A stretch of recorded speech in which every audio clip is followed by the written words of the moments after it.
दोस्तों, आज जब हम न्यूज़ देखते हैं तो इजराइल और ईरान एक दूसरे पर मिसाइलें दागते नजर आते हैं।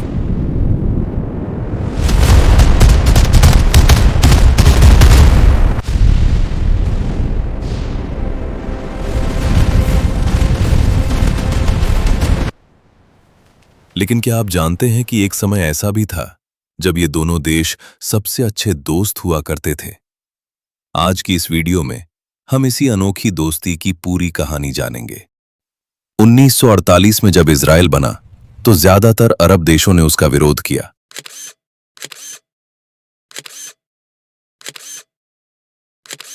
लेकिन ईरान के राजा मोहम्मद रेजा शाह पहलवी ने धर्म से ऊपर उठकर कूटनीति का रास्ता चुना।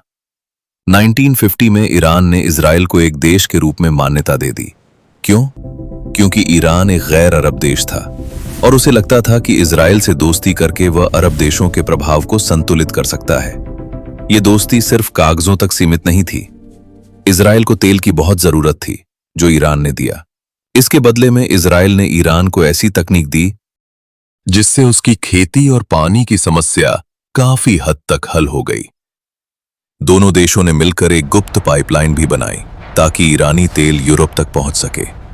सबसे हैरानी की बात यह है कि ईरान की खुफिया एजेंसी सवैक को ट्रेन करने में इजराइल की मशहूर एजेंसी मोसाद ने बड़ी भूमिका निभाई थी। दोनों एजेंसियां मिलकर अपने दुश्मन देशों पर नजर रखती थीं। उस समय तेहरान की सड़कों पर इजराइल के लोग बिल्कुल वैसे ही घूमते थे जैसे अपने घर में। लेकिन 1979 में सब कुछ बदल गया।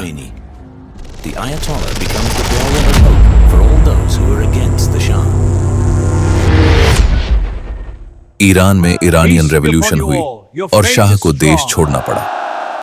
नई सरकार के नेता रुहुल्ला खुमैनी ने इजराइल को लिटिल सैटन यानी छोटा शैतान कहना शुरू कर दिया और दोनों देशों के सारे रिश्ते एक ही झटके में खत्म हो गए।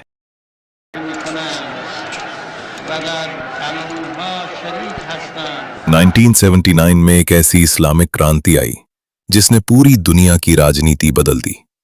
रातों रात ईरान का सबसे बड़ा दोस्त उसका सबसे बड़ा दुश्मन बन गया।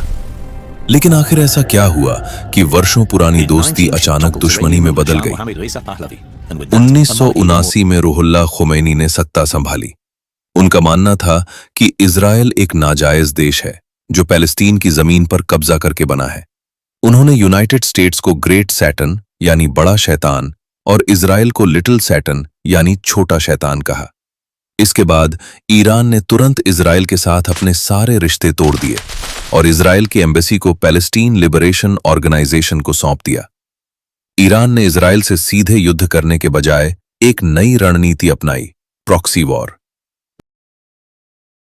1982 में जब इजराइल ने लेबनान पर हमला किया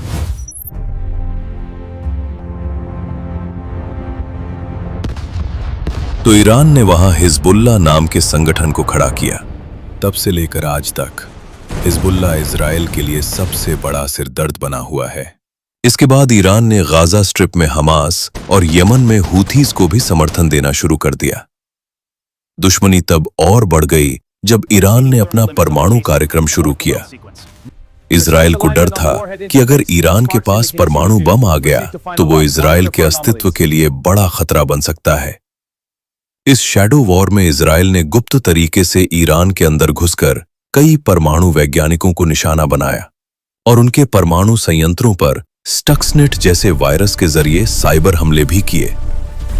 पिछले कुछ वर्षों में यह संघर्ष सीरिया तक फैल गया है। ईरान चाहता है कि वो सीरिया में अपने सैन्य ठिकाने बनाए ताकि वो इजराइल की सीमा के बिल्कुल पास मौजूद रह सके। इसी कारण इजराइल लगातार सीरिया में ईरान से जुड़े इन ठिकानों पर हवाई हमले और बमबारी करता रहता है।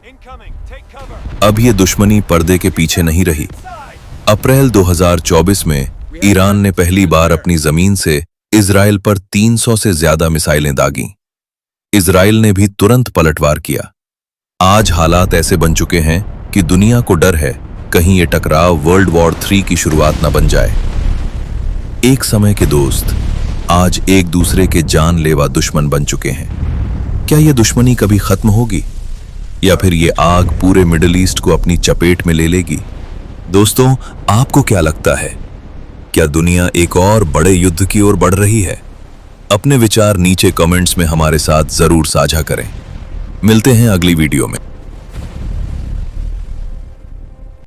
Subscribe for more content.